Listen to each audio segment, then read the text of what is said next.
Alunos, sejam bem-vindos a mais uma aula de História. E hoje, dando continuidade aí ao nosso conteúdo do segundo bimestre, vamos falar sobre a Revolução Francesa e Napoleão Bonaparte. É uma aula bastante interessante, cobrada muito no Exame Nacional do Ensino Médio, também cobra-se muito em vestibulares, em concursos públicos. É interessante você prestar atenção na aula, correto? Lembrando que você já aprendeu essa aula no oitavo ano. É apenas uma revisão para que você possa, então, refletir um pouco sobre o que foi a Revolução Francesa e também a importância de Napoleão Bonaparte, ok? A princípio, eu quero que você, neste momento, pegue o seu caderno para você tomar nota do conteúdo, para que você possa anotar aí o que você acha que é interessante, você faça as suas anotações, organize o seu caderno, porque isso irá facilitar você, inclusive, no momento que você for fazer as nossas atividades diagnósticas, né? Então, vamos à mão à obra. Ok? Vamos iniciar o nosso conteúdo Revolução Francesa e Napoleão. Ok? Vamos lá então. Bom, alunos, a Revolução Francesa. A Revolução Francesa, né, ela veio após aí um movimento que nós já estudamos, que foi o Iluminismo, né? E o que a gente pode entender sobre a Revolução Francesa é que ela causou aí profundas transformações econômicas, políticas, sociais e culturais, além de fazer da burguesia a classe dominante. Essa revolta aí foi uma verdadeira revolução, pelos seus efeitos na Europa Ocidental e na América colonial. E suas consequências foram sentidas ao longo de todo o século XIX. O mundo contemporâneo é, em boa parte, produto da Revolução Francesa, por suas ideias de igualdade política e jurídica e liberdade de pensamento.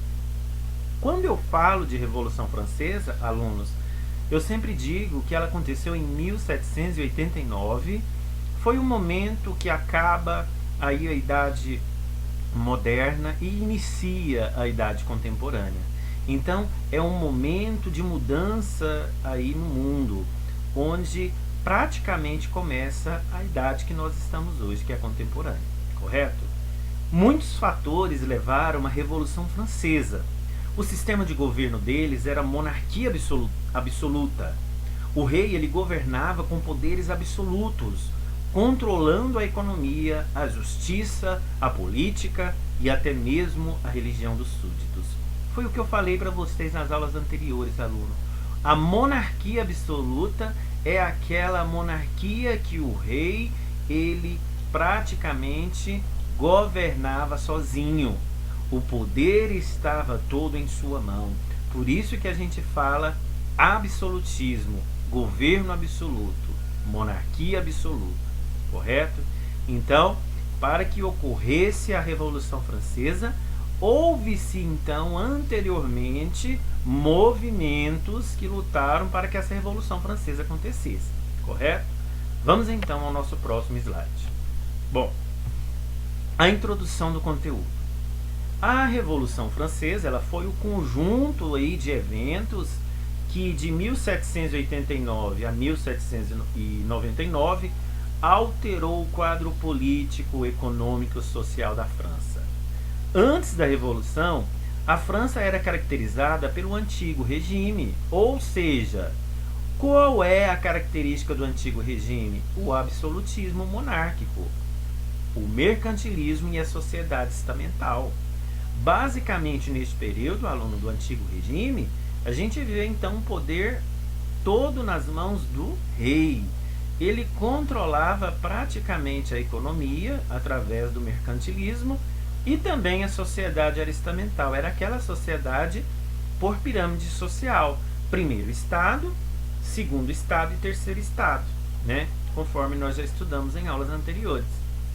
A Revolução rompeu com o antigo regime.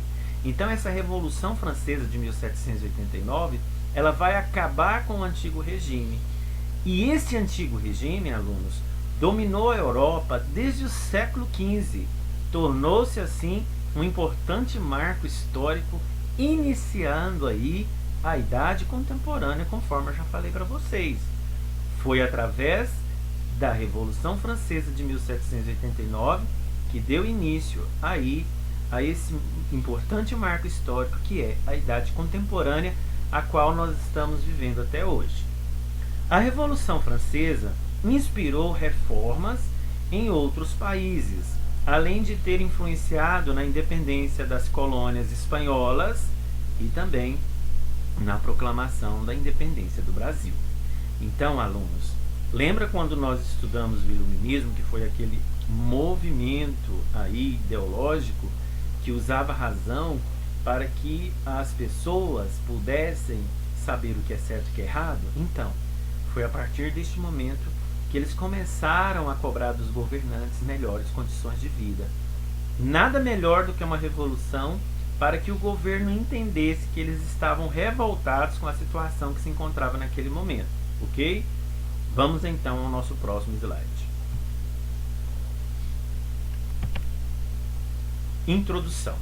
Embora seja uma revolução burguesa, houve forte participação popular. A gente sabe que o interesse aí da Revolução Francesa era principalmente da burguesia, daquela classe dominante ali, principalmente aqueles ricos, né? Aquelas pessoas ricas, aquelas pessoas que tinham uma condição de vida melhor, né? Por quê? Porque eles eram os grandes comerciantes da época, ok? Então, era de interesse da burguesia, porém, a população teve uma participação muito grande aí. Por quê? Porque se melhorasse para a burguesia, é óbvio também que melhoraria para a população toda, tá?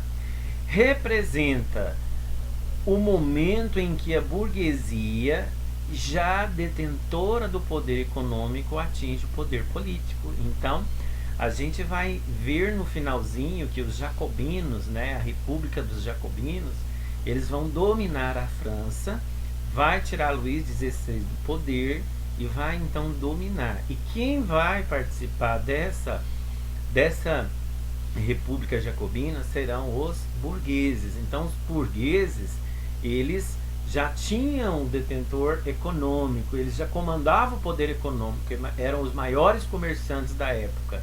E aqui na Revolução Francesa eles vão também atingir o poder político. Então, nas mãos da burguesia vai estar o poder econômico e o poder político, correto? Vamos então ao nosso próximo slide. Bom, alunos, dando continuidade às nossas aulas, olha só as causas da Revolução Francesa. A Revolução Francesa, alunos, ela não aconteceu da noite para o dia, simplesmente por querer revolução. Não. Olha só as causas que deram motivo para acontecer essa Revolução Francesa. Dentre as principais causas da Revolução Francesa, podemos destacar o custo da monarquia, porque o rei Luís XVI e a sua corte gastavam enormes quantias para sustentar seus privilégios. Olha só, alunos, olha, era praticamente a burguesia, era praticamente a população que sustentava a monarquia. O custo da monarquia estava muito alto, o povo não estava aguentando mais. É por isso que uma das causas para acontecer a Revolução Francesa foi principalmente o alto custo da monarquia, porque eles estavam gastando enormes quantias em dinheiro para sustentar os seus privilégios, né? Uma outra causa importante também que nós não podemos esquecer são as ideias iluministas, que inclusive nós já estudamos em aulas anteriores. Essas ideias iluministas, elas também influenciaram o desejo por reformas políticas e econômicas.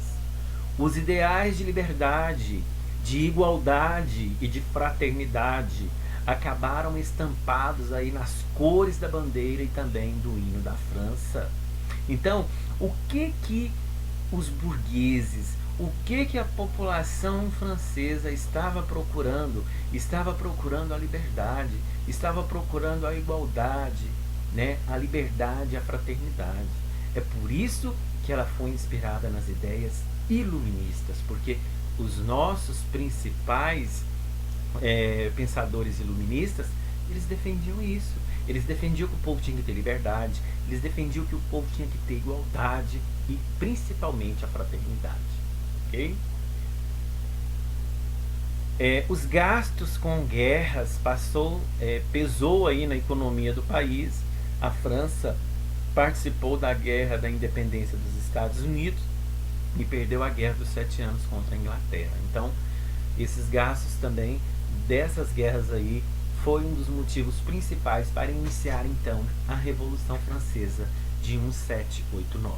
Ok? Vamos então ao nosso próximo slide. Bom, alunos, dando continuidade aos nossos estudos, além disso, o quadro econômico na França era péssimo e a fome ameaçava a população. Secas prejudicavam a agricultura e acentuavam a miséria. Havia escassez de alimentos, o que aumentava ainda mais a revolta da população. Alunos, pensa comigo agora. Uma população com um quadro econômico péssimo, onde a fome estava ameaçando todo mundo. É óbvio que eles iriam se revoltar contra o governo. Por que eles iriam se revoltar? Porque a gente viu que a monarquia, ela estava tendo privilégio demais, a monarquia francesa. O rei Luís XVI praticamente cobrava altos impostos para se manter do luxo, né, para viver do luxo. E a população, vendo isso tudo, é claro que se revoltou. Então, a fome ameaçou a população e foi uma das principais causas para que o povo pudesse, então, gerar a Revolução Francesa. Ok? E a outra causa também é a divisão da sociedade francesa. Também pode ser considerada causa da Revolução, pois não havia mobilidade e a posição social dependia do nascimento, né? Que é os chamados bem-nascidos, né? Lá na França, e principalmente em muitos países daquela época, você era o que você nascia. É os chamados nascidos em berço de ouro. Então as populações pobres é que mais sofriam naquela época. Por quê? Porque muitas delas não tinham uma posição social boa, porque muitas não nasciam em berço de ouro, os chamados bem-nascidos, ok?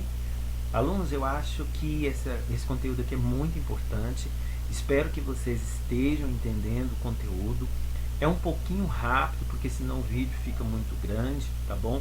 Mas se vocês tiverem alguma dúvida, eu estarei aqui para tentar solucionar as suas dúvidas. Se eu não souber, com certeza eu procurarei aí os universitários, ok? Vamos então ao nosso próximo slide. Olha só, no século XVIII, a burguesia se sentia prejudicada pela intervenção do Estado na economia, que é o chamado mercantilismo. Alunos, quem que fazia essa intervenção do Estado na economia? O rei. Então, isso prejudicou muito. Os grandes filósofos iluministas defendiam a liberdade econômica. Eles diziam que todos nós temos, né, ou teríamos aí liberdade para produzir o que bem entendesse, né? Aqui nesse período, né, o mercantilismo, principalmente os mercantilistas, né, que quando o Estado intervém na economia, eles acreditavam que a riqueza vinha da terra, né? Mas principalmente Adam Smith, que foi um dos grandes filósofos aí do iluminismo, ele dizia que a riqueza, ela está naquilo que você produz, né? Não é somente na terra, mas são nas habilidades que você tem para desenvolver aí o seu trabalho, né? Uma outra questão que foi causa aí para acontecer a Revolução Francesa foi politicamente aí, o reinado de Luís XVI caracterizava uma monarquia absolutista, que é o poder ilimitado e de origem divina, né? Eles acreditavam que estava ali no poder não pela vontade, mas pela vontade de Deus, né? Não pela vontade deles, mas pela vontade de Deus. É por isso que a gente fala que o poder ali era de origem divina, justamente por quê? Porque se o rei Luís XVI estava no poder, foi Deus que o colocou ali.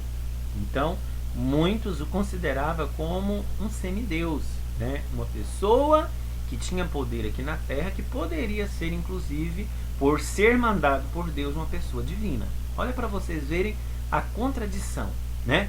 Então, isso aí foi gerando um desconforto na população naquela época. Lembrando, gente, que antes do iluminismo, a população não poderia expressar o seu pensamento, não tinham liberdade de expressão, era totalmente pessoas mecanizadas, robôs aí, praticamente obedeciam o rei e a Igreja Católica, ok? Vamos então ao nosso próximo slide. Em 1789, né, a população da França era a maior do mundo e era dividida em 3 estados. Quais são os 3 estados? Primeiro estado, clero. Segundo estado, nobreza. E o terceiro estado, o povo. Ok? Vamos então ao próximo slide. A divisão da sociedade. Agora eu vou explicar para vocês qual é o primeiro estado, qual é o segundo estado e qual é o terceiro estado, mais explicadinho, ok? Vamos lá então. Vamos dividir a sociedade aí da época. A sociedade francesa ela era estamental. O que é estamental? Era dividida em camadas, alunos. Lembre agora de uma pirâmide. Você divide ela em 3. Em cima o clero, no meio a nobreza e embaixo o povo, ok? Pensou? Vamos então. A sociedade francesa era estamental, dividida em 3 estados, ou ordens, sem mobilidade social, que mantinha os privilégios de nascimento da nobreza. O primeiro estado era o clero, e o clero ele podia dividir em alto e baixo clero. Quem era do alto clero? Os bispos, né, os abades, que era de origem nobre. Eram pessoas que tinham posses, que tinham terras. Agora, alunos, o baixo clero era formado por padres comuns, que era de origem popular, que não tinha riqueza, que não era de origem nobre.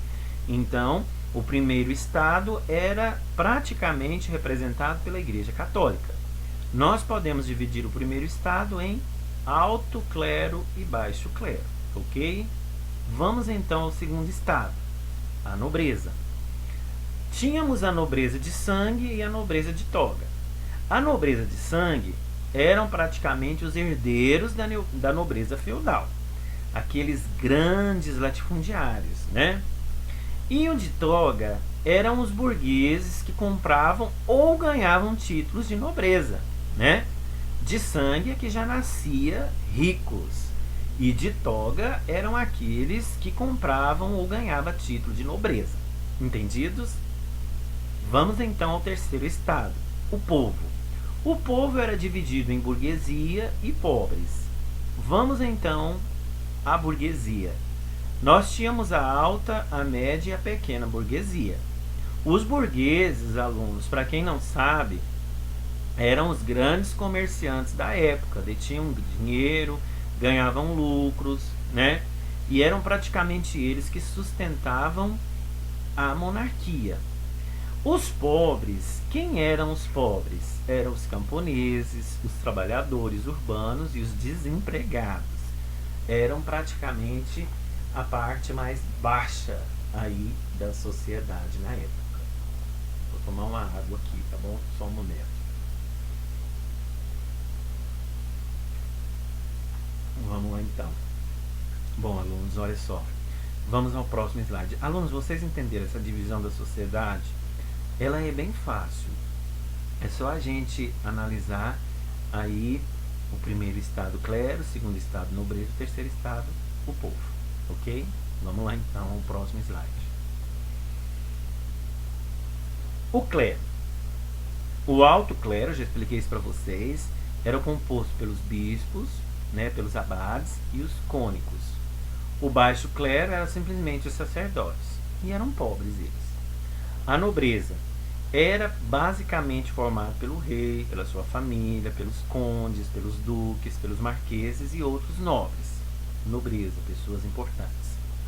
O povo, por si, eram os camponeses, grande burguesia, que eram os banqueiros, os grandes empresários e os comerciantes.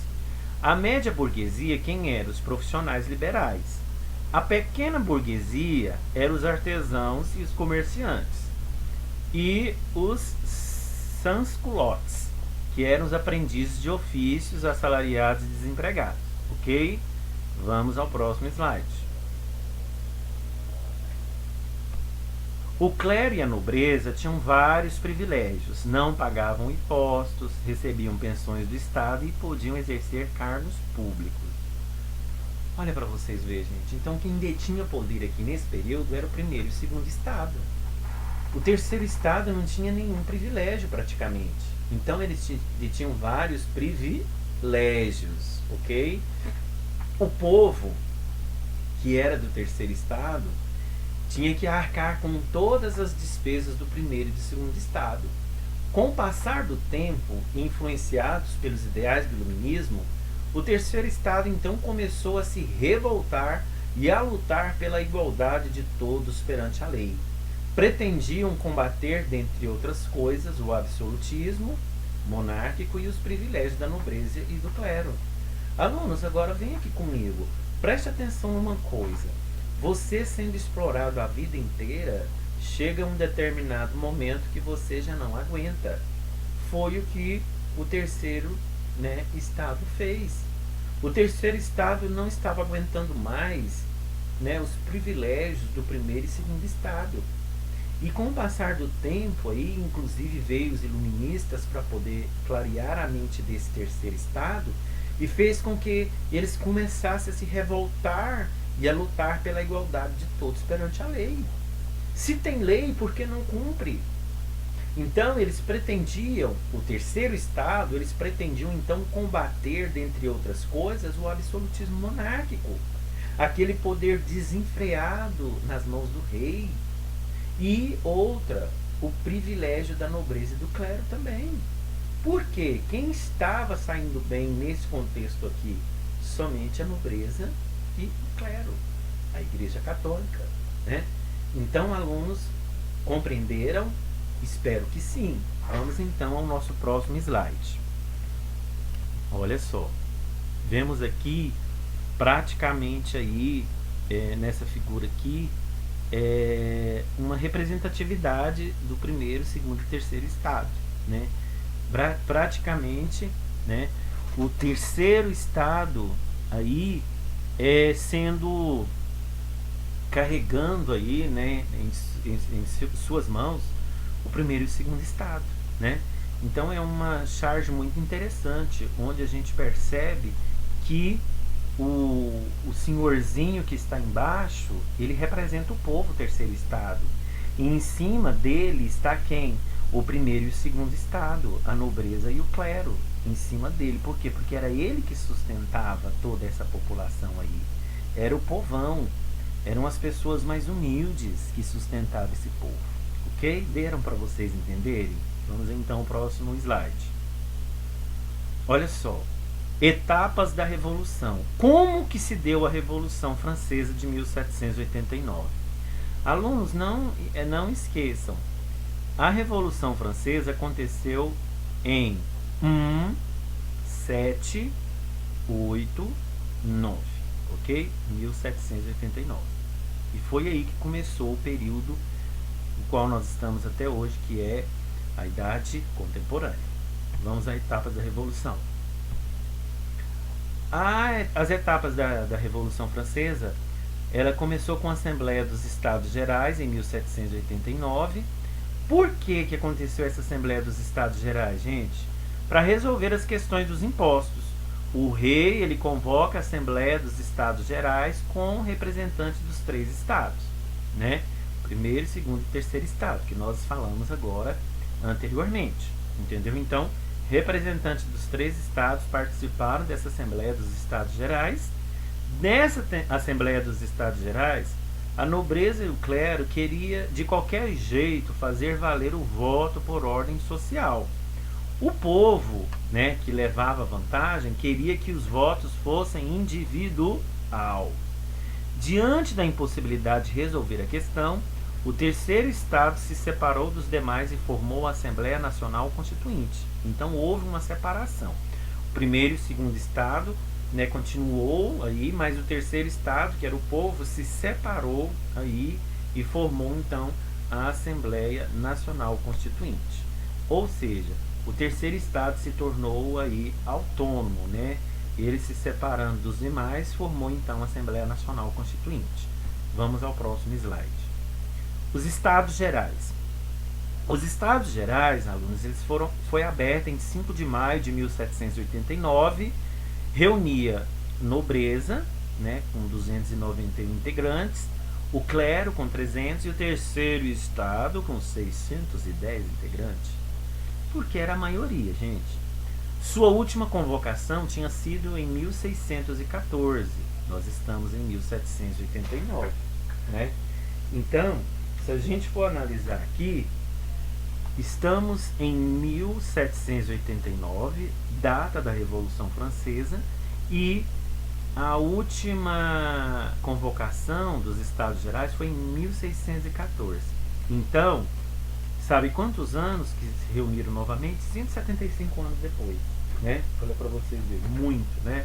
É porque tinha que acontecer a revolução mesmo, né? Vamos então ao próximo slide.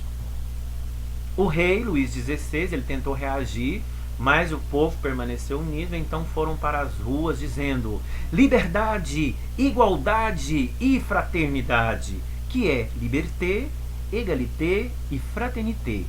É francês. Bom, gente, o povo se revoltou contra Luís XVI, o rei tentou reagir, mas ao mesmo tempo o povo foi para as ruas gritando liberdade, igualdade, fraternidade. Eu até imagino a cena aqui, como que foi comovente, né? Então, a partir daí, o povo ele já começa a se manifestar contrários ao primeiro e segundo Estado. Vamos lá então. Próximo slide. Bom, gente, quando a gente fala desse período aqui, nós vamos dividir ele em fases. A primeira fase é a Assembleia Nacional Constituinte, né, que aconteceu de 1789 a 1791. A Constituição, ela representaria o fim do absolutismo monárquico na França. Então, a Constituição é a maior lei de um país e ela representaria o fim do absolutismo monárquico lá na França. Em Paris, o povo invadiu a antiga prisão da Bastilha no momento que representou simbolicamente o fim do antigo regime.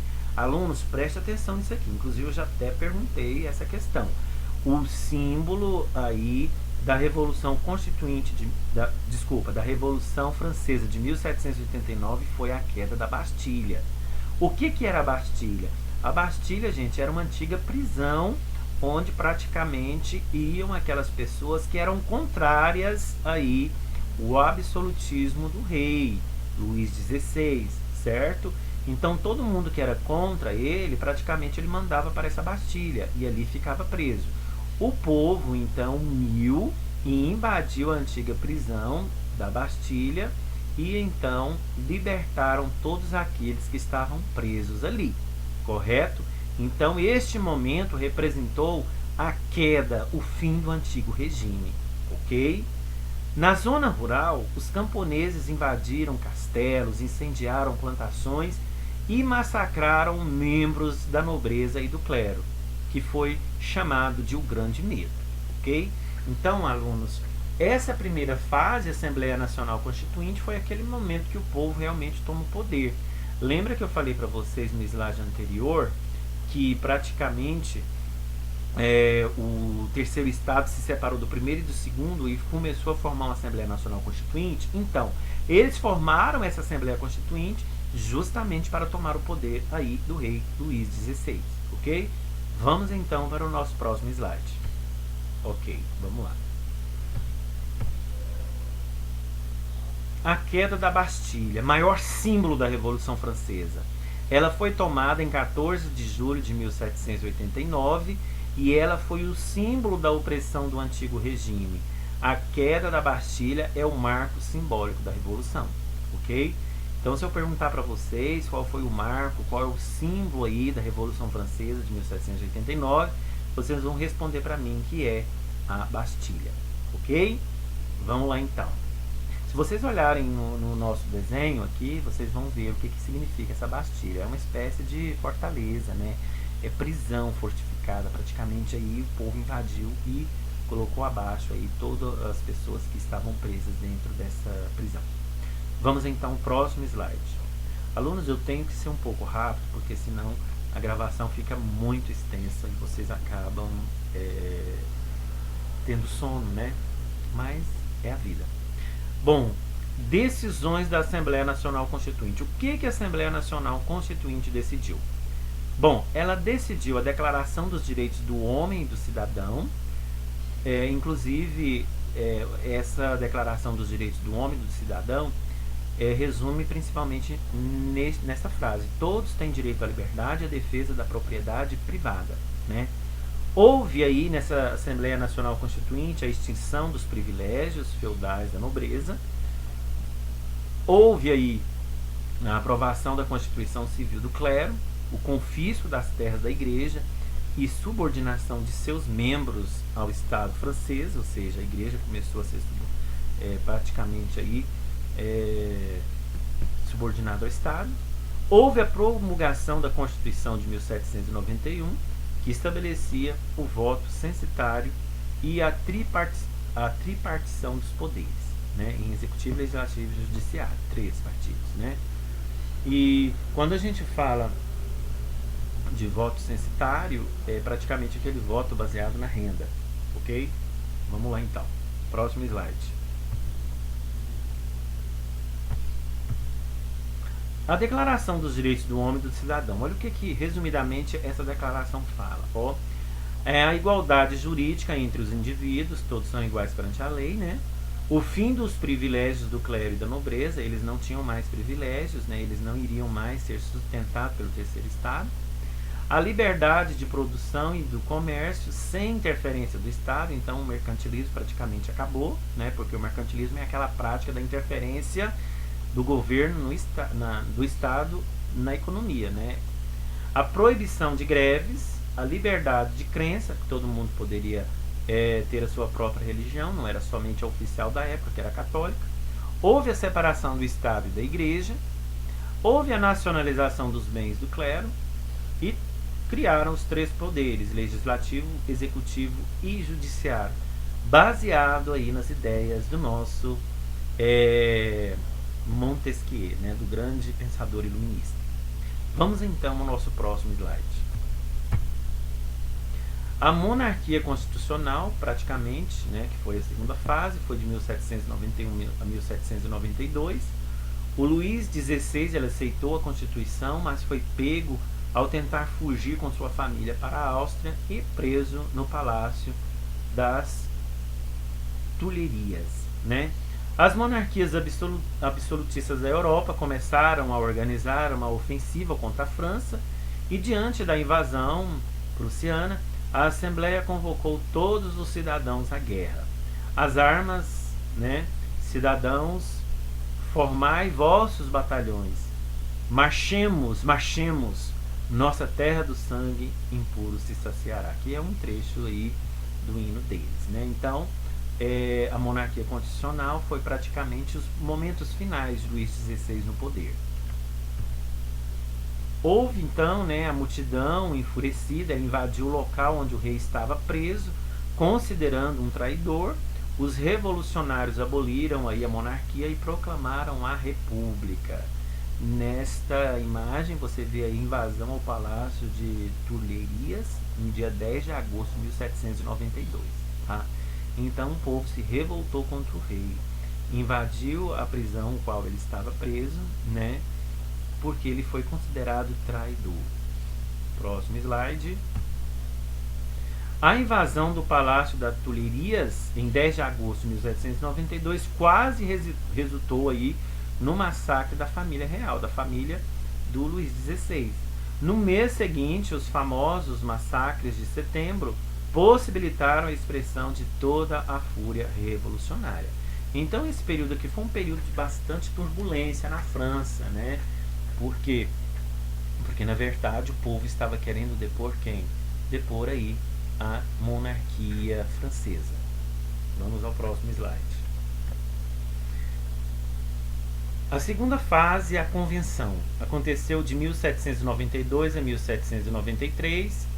Os seus membros foram escolhidos por sufrágio universal, ou seja, pelo voto masculino, e pertenciam aos seguintes partidos políticos. Olha só os partidos da época aí, olha só. Girondinos, Jacobinos e Planície ou Pântano. Os girondinos, alunos, sentavam-se à direita na Assembleia e representava a alta burguesia. Então, os girondinos representavam a alta burguesia. Quem eram os jacobinos? Os jacobinos, eles sentavam à esquerda, na parte mais alta da Assembleia, e defendiam os interesses da pequena burguesia e os sans-culottes, né, as pessoas de baixa renda, né? Eu posso dizer que os jacobinos representavam a população em geral, porque a maioria eram pessoas pobres, formadas por camponeses e trabalhadores, né? E a planície ou pântano, sem posição política definida, sentava-se ao centro da Assembleia, na parte mais baixa, ok? Mas os mais famosos eram os girondinos e os jacobinos, ok? Vamos então para o nosso próximo slide. A convenção decidiu por votação mandar o rei deposto, o cidadão, né, Luís Capeta, à guilhotina, ou seja, Luís XVI, o rei da França, ele foi então, por maioria, né, da votação lá, decidiu mandar o rei Luís XVI à guilhotina.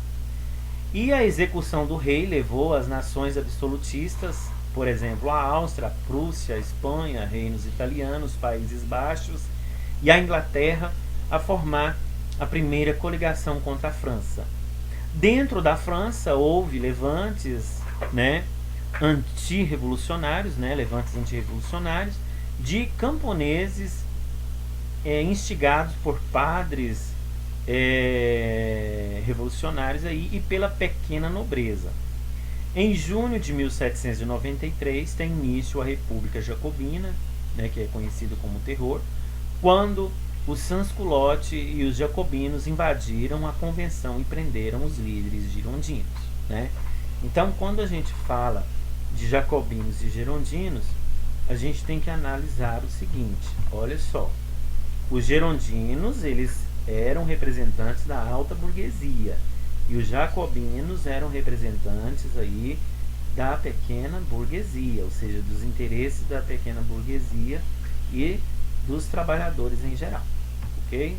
Vamos então ao nosso próximo slide. República Jacobina, de junho de 1793 a julho de 1794.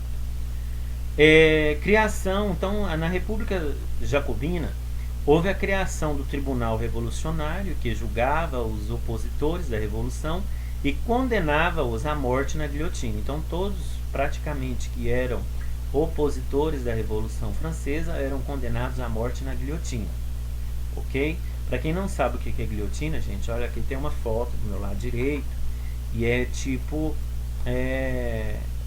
praticamente cortava, arrancava o pescoço da pessoa fora, né?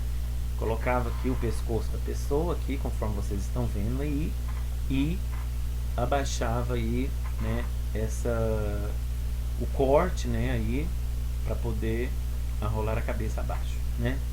Houve a criação do ensino público e gratuito, houve a abolição da escravidão nas colônias, o tabelamento dos preços dos alimentos e a instituição do sufrágio universal masculino, ou seja, a instituição do voto masculino, né? Os jacobinos perderam popularidade graças à carnificina das execuções. Eles praticamente executavam muitas as pessoas na guilhotina, o que levou à volta dos girondinos ao poder no golpe de 9 Thermidor, ok? Vamos então ao próximo slide. No poder, os jacobinos promovem uma série de reformas, mas o uso indiscriminado da guilhotina faz com que o período seja conhecido como o período do terror. Conforme já falamos no slide anterior, este período aqui foi bastante turbulento. Por quê? Porque quem era contra a Revolução, praticamente os jacobinos mandavam matar na guilhotina. Então, neste período aqui, houve a abolição da escravatura nas colônias, a lei do máximo, reforma agrária e pensões para os necessitados, uma nova constituição e novo calendário, o voto universal masculino, a nova declaração dos direitos do homem e do cidadão, o ensino público e gratuito, a criação do Museu de Louvre, a criação do sistema de pesos e de medidas, a instituição do Tribunal Revolucionário, do Comitê de Salvação Pública e do Comitê de Salvação Nacional e a criação da Lei dos Suspeitos. Então houve várias conquistas aqui neste período que os jacobinos estiveram no poder. Mesmo eles sendo aí terroristas, né, praticamente mandando a maioria do povo para a guilhotina, principalmente quem era contra a Revolução Francesa, mas eles também fizeram muita coisa boa para a população francesa nesse período. Vamos então ao próximo slide.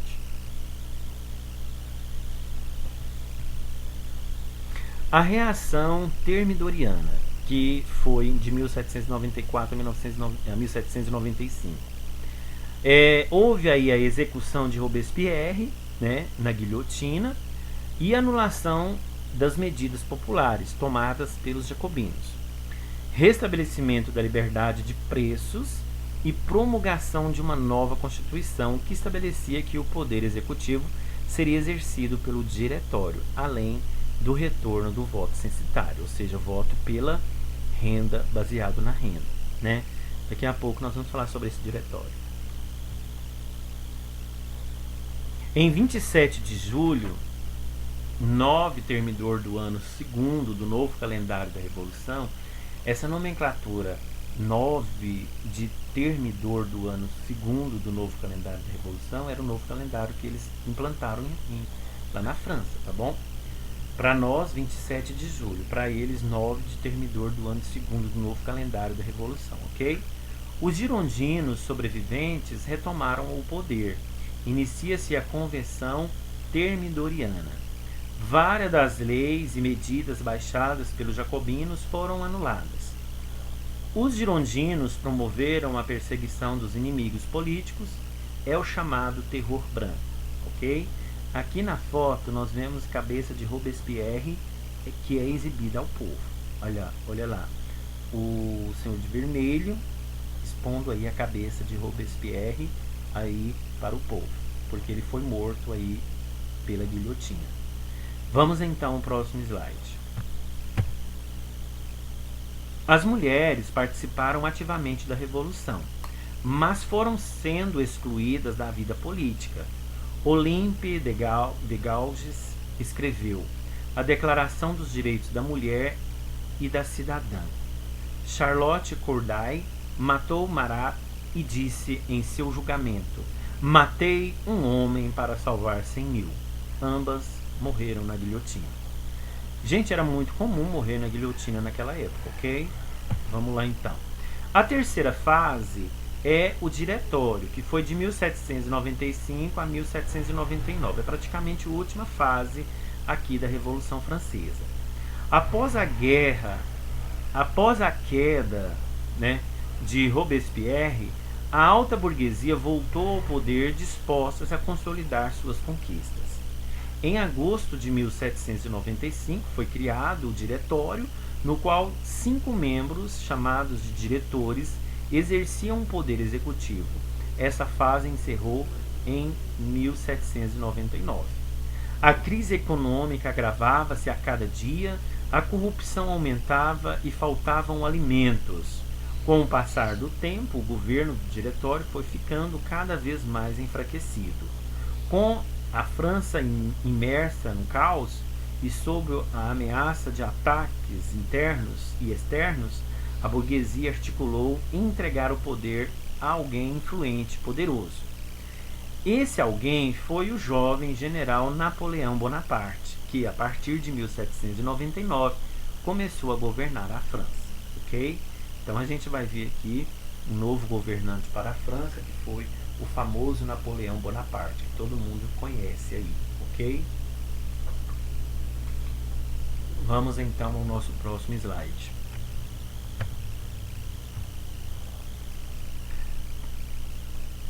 No diretório, ele teve a maioria girondina e sofria a oposição dos jacobinos e dos monarquistas. Enfrentou tentativas de golpes dos dois grupos, como a conspiração dos iguais, cujo líder jacobino foi preso e guilhotinado pelos girondinos.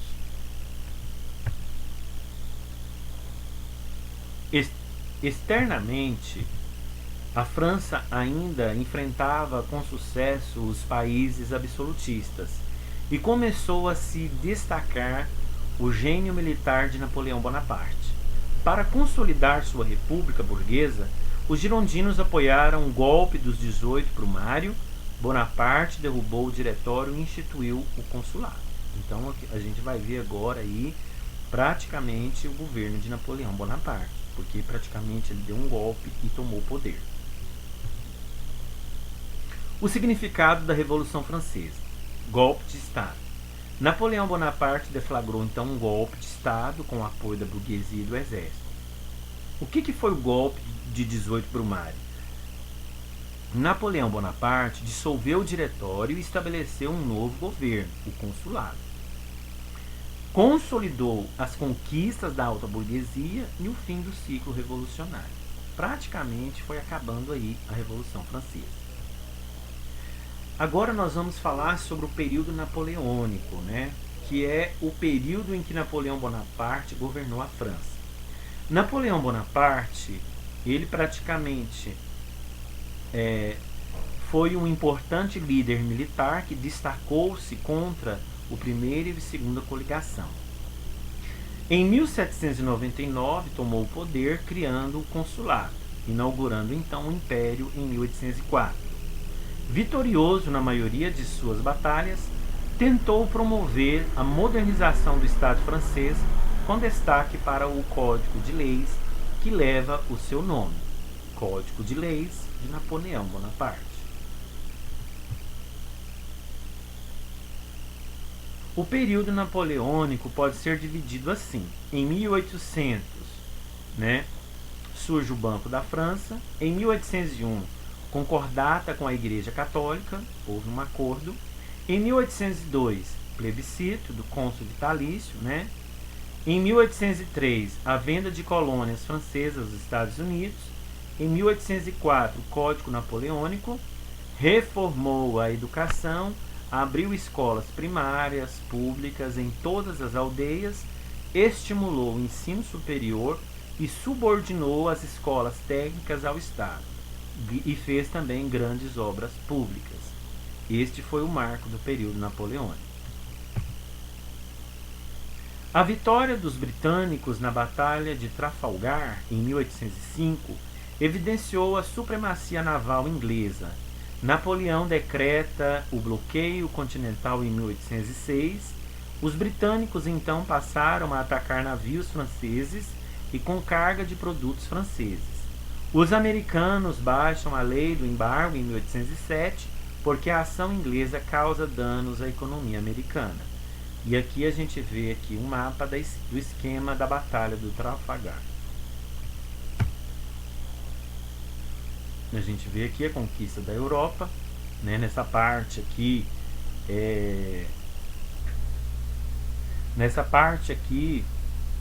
praticamente de cor mostarda, a gente vê França e possessões diretas.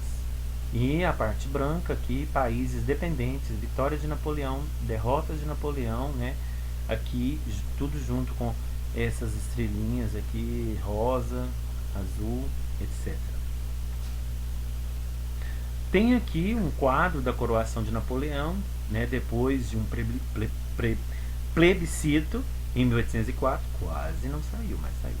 Napoleão se torna imperador e coroa a si mesmo e sua esposa Josefina, humilhando o Papa. Porque, na verdade, quem coroava nessa época era a Igreja Católica, na pessoa do Papa. O fuzilamento de 3 de maio, Goiapinta, em 1814, a resistência dos espanhóis, as tropas napoleônicas. A guerra durou de 1807 a 1814. Né? Então, é um quadro aí de Goiapinta, de 1814, que demonstra a resistência dos espanhóis às tropas napoleônicas, a guerra que durou de 1807 a 1814. Nós temos aqui Josefina, primeira esposa de Napoleão, e o ajudou a chegar ao poder, mas não lhe deu filhos.